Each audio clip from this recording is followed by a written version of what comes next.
Semoga senantiasa dalam rahmatnya dan lindungan Allah Subhanahu wa Ta'ala. Maka ini yang berdoa kelihatannya adalah kita, akan tetapi yang berdoa adalah Nur Muhammad sallallahu alaihi wasallam. Tentu saja kita sama-sama mengetahui Nur Muhammad itu bukan kita. Nur Muhammad itu adalah Ruhullah. Nur Muhammad itu adalah wujudullah, adalah kenyataan Allah, adalah sifatnya Allah. Maka ketika kita berdoa, ketika berzikir, kelihatannya kita secara syariat itu bukan saudara. Maka dengan mendudukkan keakuan diri, keakuan kita itu melebur.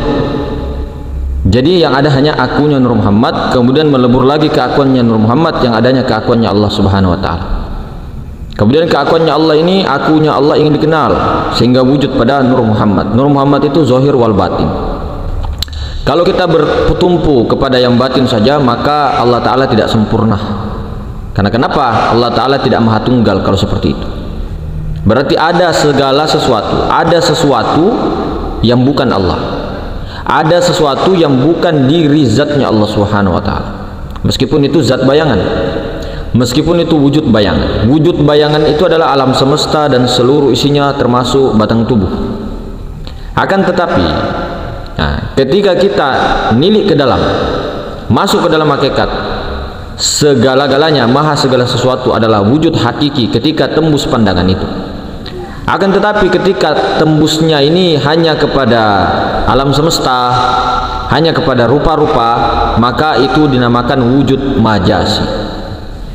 Wujud yang akan rusak, wujud yang akan sirna, saudara-saudara. Maka pada hakikatnya segala sesuatu adalah Allah Subhanahu wa Ta'ala. Bukan berarti Allah sesuatu, karena Allah bukan sesuatu. Kenapa? Apa itu Allah? Apa itu Allah? Kalau alif lam lam ha itu nama. Kalau Allah yang sebenarnya, Allah yang itu sang aku, itu nama daripada zat sebenarnya. Zatnya yang maha suci, yang maha ruang. Akan tetapi zatnya ini ingin dikenal sehingga mentajallikan dirinya, mewujudkan dirinya kepada sifatnya. Sifatnya tentunya mempunyai nama, tentu nama mempunyai gerak, diam dan geraknya, af'alnya. Maka yang dikatakan Allah sebenarnya itu adalah zat, sifat, asma dan af'al. Maka hadirin bukan Allah Subhanahu wa Ta'ala, di sini betul-betul kita sudah dipahamkan Allah. Ini bahasa syariat. Jadi tidak ada maujud yang maujud ataupun wujud selain daripada Allah. La ilaha illallah, tiada sesuatu yang nyata melainkan Allah. La maujudun bihaqqi illallah, tiada yang maujud selain daripada Allah. Maka Nur Muhammad itu bukan hanya batin. Nur Muhammad yang batin namanya Ahmad, gelarnya Rasulullah. Akan tetapi dia berzohir, bernyata kepada batang tubuh, tapi bukan batang tubuhnya yang dilihat, bukan rupa-rupanya, tapi Nur Muhammad. Nur Muhammad zohir. Maka zatnya Allah Subhanahu wa Ta'ala yang maha suci, itu dikaitkan. Kalau diumpamakan itu air, ketika air ini dimasukkan ke dalam kulkas lalu membeku menjadi es batu, itu menjadi wujud. Kemudian es batu ini berbentuk seperti kotak, berbentuk seperti persegi panjang, berbentuk seperti segitiga atau bulatan. Nah inilah wujud sangka-sangka atau wujud majasi yang bentuknya tadi itu. Kemudian wujudnya, wujud hakikinya adalah adanya barang itu. Kemudian zatnya adalah air. Jadi air zatnya itu tetap. Sebenarnya yang paling bernyata kalau orang itu tidak buta mata hatinya, dia tembus kepada zatnya Allah Subhanahu wa Ta'ala, maka dia mampu melihat dengan basirah bahwa yang ada hanya air, bukan bentuknya kotak persegi, bukan bentuknya es batu, tapi air. Sama dengan air yang turun, mau itu air sungai, air galon kah, air gelas kah, air kopi kah, air mineral kah di botol, air sungai, air tawar, air apakah, sama zatnya tetap sama, air. Begitupun dengan zat wajib al-wujud. Jadi zatnya yang maha suci wajib wujud. Begitu juga. Maka kalau orang mampu menembus tahu, itu sering kita ilustrasikan ya. Ketika seseorang teman kita membawa kresek hitam atau kardus hitam, kardus mie, di dalamnya tuh ada mie. Maka ketika kita bertanya sama dia, kamu bawa apa? Pasti jawabnya mie, bukan kardus mie. Atau kalau di kresek, ini kresek hitam, kemudian ada mie instan di dalamnya. Pasti kalau ditanya, kamu bawa apa? Mie sayang, mie kanda, mie dinda, mie. Padahal yang ditanya itu, yang dilihat dengan pandangan mata itu apa? Kresek hitam. Dibuka lagi kresek hitamnya, masih dibilang, apa itu kau pegang? Mie. Padahal masih ada plastik di dalamnya. Apa itu? Dia langsung tembus. Maka orang-orang tak sadar sebenarnya, kita tak sadar dengan perumpamaan-perumpamaan yang Allah Ta'ala berikan, dengan isyarat-isyarat yang sangat banyak.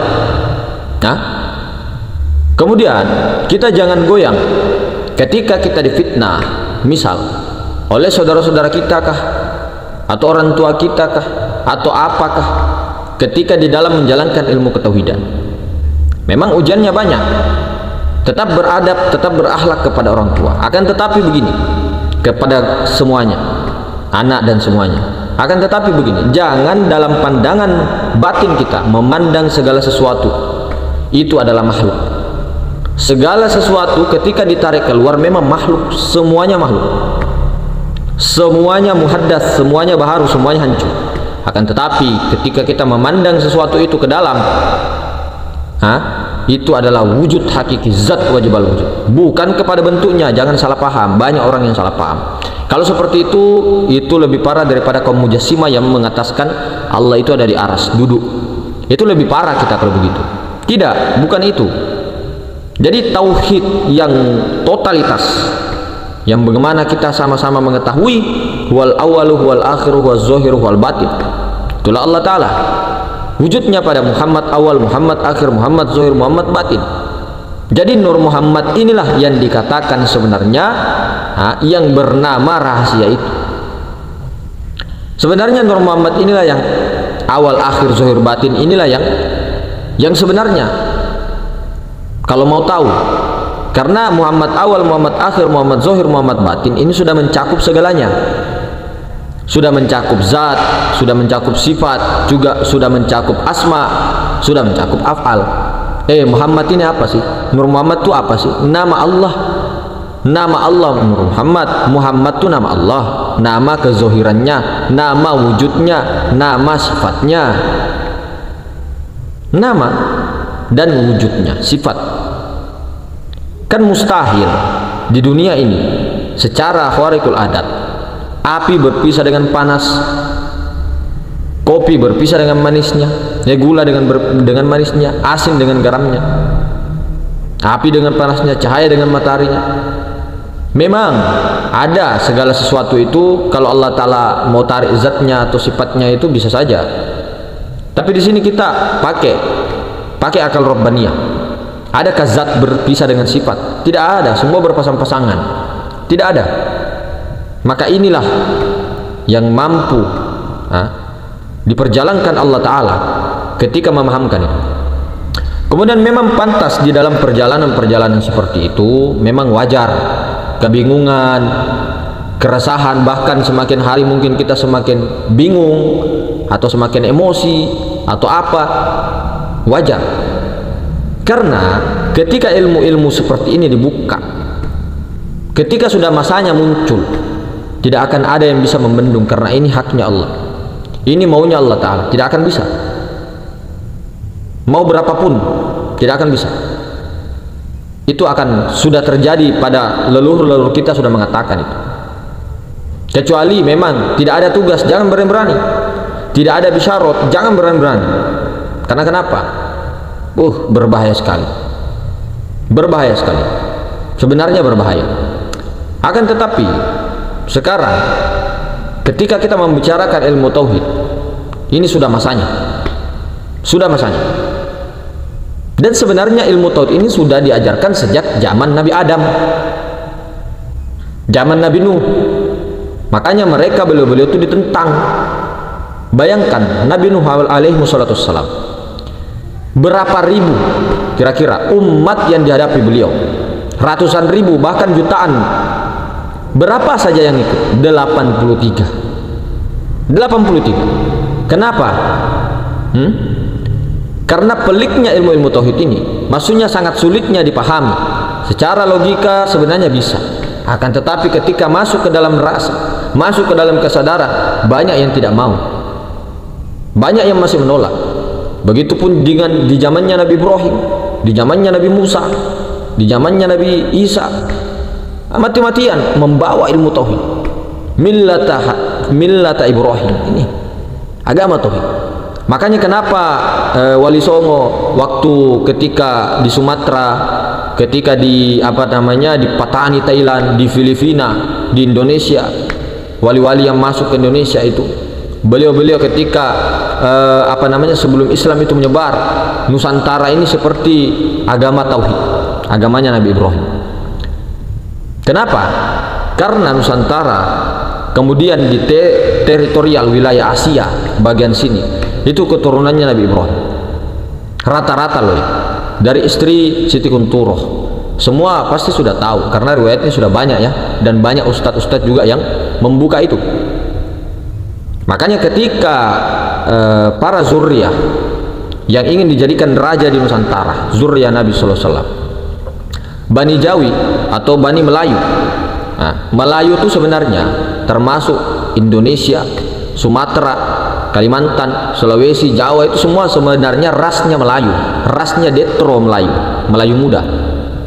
Malaysia, Filipina, semua Melayu, cuma dipisahkan oleh penjajah karena ada suatu tugas khusus di masa itu, dan akan terus berlanjut sampai akhir zaman. Tapi yang namanya orang-orang yang sudah bertauhid tidak akan pernah gentar, tidak akan pernah terkesan, mau dia diapakan saja, santai saja. Sekali layar terkembang, pantang duduk surut ke pantai. Sekali sudah jalan terus. Sekali sudah melangkah terus. Sekali cinta terus. Jangan sekali cinta di belakang benci. Tidak. Itulah sifat kesatria. Sekali satu, tidak 1, 2. Oh, besok 2, besok 3, besok 4. Tidak. Sekali satu. Sekali tertancap masuk ke dalam, jangan dilepas.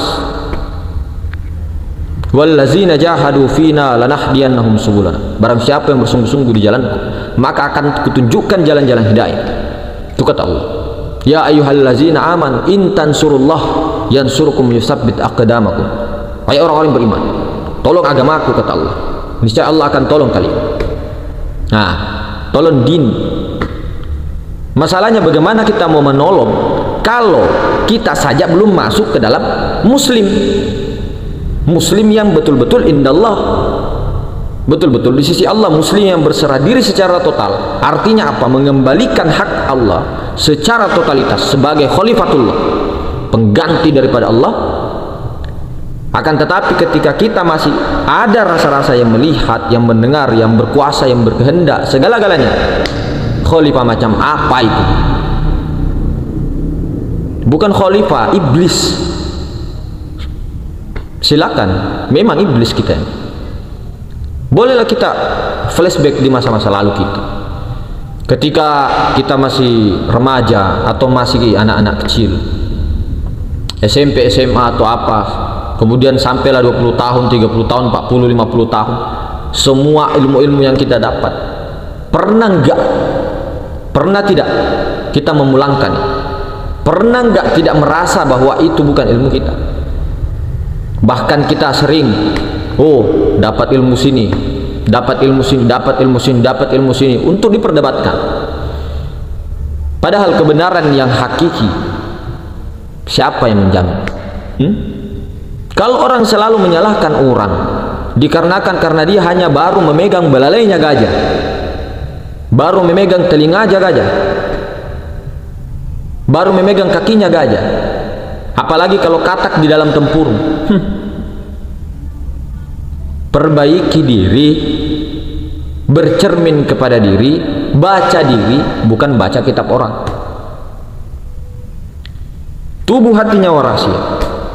Iqra ya Muhammad, baca. Baca apa? Baca orang. Lalu bagaimana dengan orang-orang yang tinggal di gua sendirian, dibuang? Apa yang mau dibaca orang? Penyaksian 2 kalimat syahadat itu pada dirimu, labaga bukan kepada orang, bukan kepada yang di luar. Kembali ke rahmatullah, innalillahnya. Rahmatullah itu yang mana? Di sana yang mana? Ini yang kau bilang maruang yang mana? Kalau kamu dibilang di situ, berarti kamu menempatkan Allah. Kembali ke rahmatullah itu kembali kepada rahmatnya Allah, tidak kemana-mana. Karena Allah itu tidak kemana-mana, tetap bako. Tidak bisa dibilang di atas, tidak bisa dibilang di bawah, tidak bisa dibilang di depan, di belakang, di kanan kiri, meliputi. Jadi apa yang kau bawa?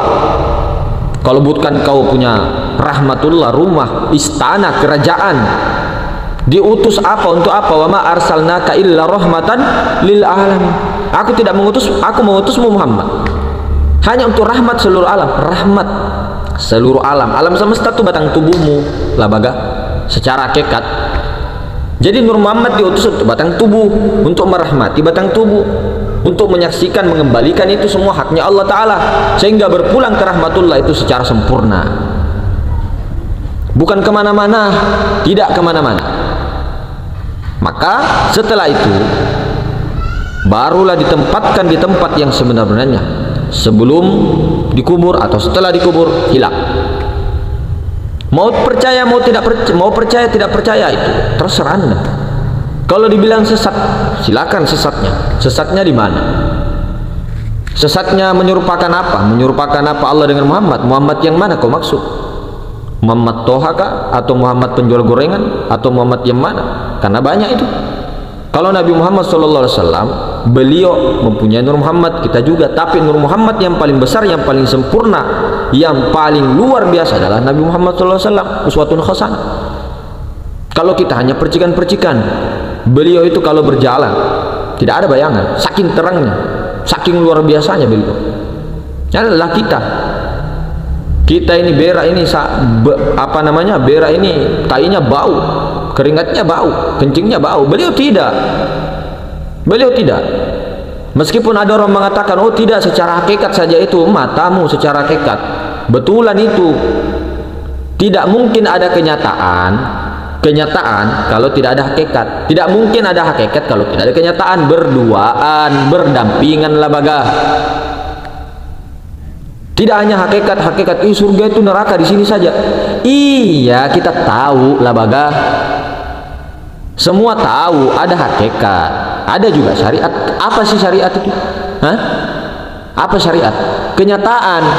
Orang-orang dengan sombongnya mengatakan, apa itu syariat, rendah sekali, dasar. Matamu, dasar. Kenyataan lah baga. Dari martabat ahadiyah, wahda wahidah sampai insan. Martabat insan itu bernyata, nyata senyata-nyatanya itu syariat. Di mana kau mau ini? Kamu naik tidak turun. Mi'raj ke kosong, di kosong terus. Di kosong memang terus akuannya, tapi menyaksikan wujudnya sendiri. Karena aku itu ingin dikenal, makanya tarki dulu. Itulah susahnya kalau dari bawah ke atas. Tapi kalau dari atas turun enak, langsung ke dijelaskan daripada awal mula kejadian, baru turun, enak sekali tuh. Turunnya bukan turun kesadaran aku ke akunya Adam lagi, tidak lah baga.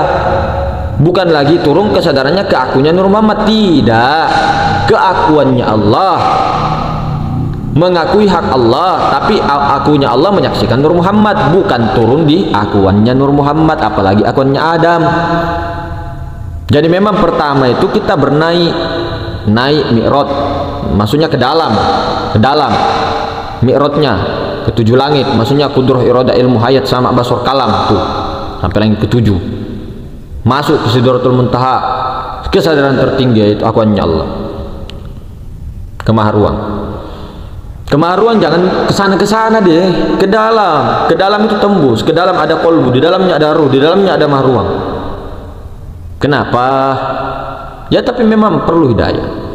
Tapi begini, sebenarnya perkara-perkara yang sudah jelas seperti ini, itu sebenarnya tinggal di PR-kan bagaimana mesra, dimusyahadakan sampai fana, difanakan terus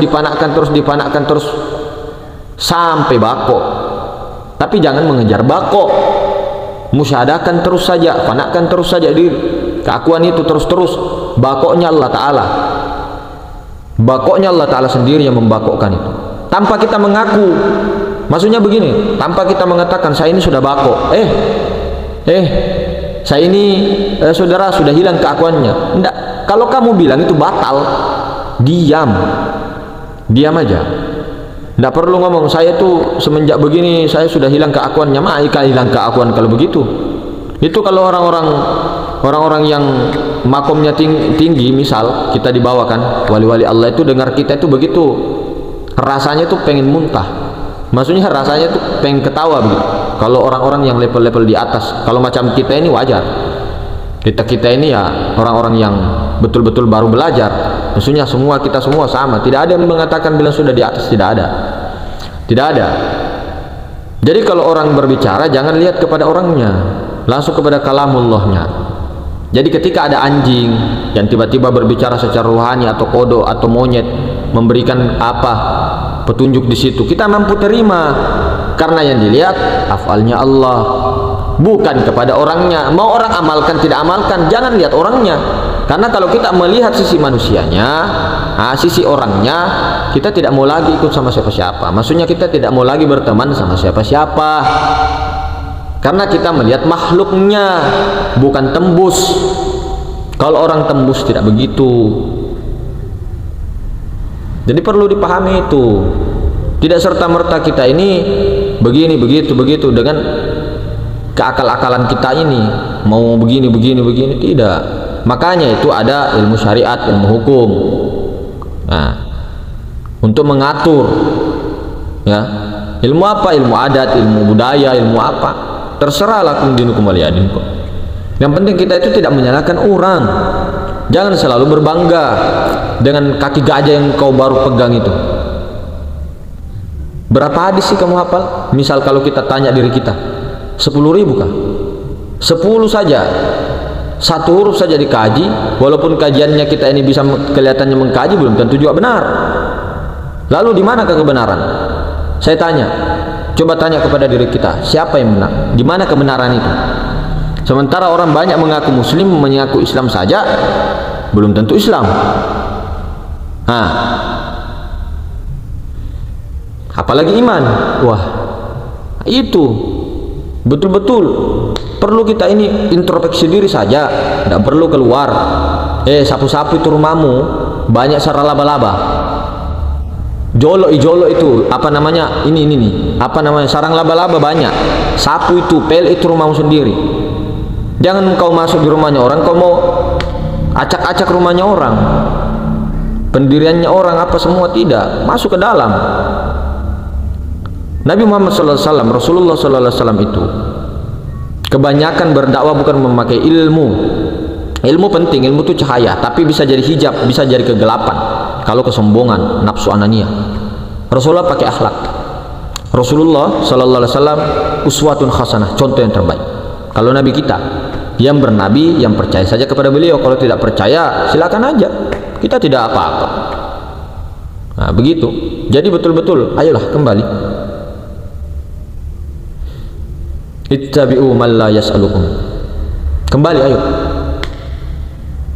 Nah, jadi perlu dikholwatkan 1 jam, tambah lagi kholwatnya 1,5 jam, tambah lagi. Itu melatih keakuan Adam di situ. Meninggalkan kesibukan dunia, kesibukan yang mata yang melihat, mematikan sementara mata kita, memfokuskan di situ. Telinga kita itu kholwatnya begitu dulu. Baru kholwat secara khawas. Berjalan di luar sambil kerja, sambil berkholwat. Bagaimana? Sadar. Begitu. Jadi kemungkinan begitu saudara-saudaraku. Wabillahi taufiq wal hidayah. Subhanakallahumma wa bihamdik, asyhadu an la ilaha illa anta astaghfiruka wa atubu ilaik. Assalamualaikum warahmatullahi wabarakatuh.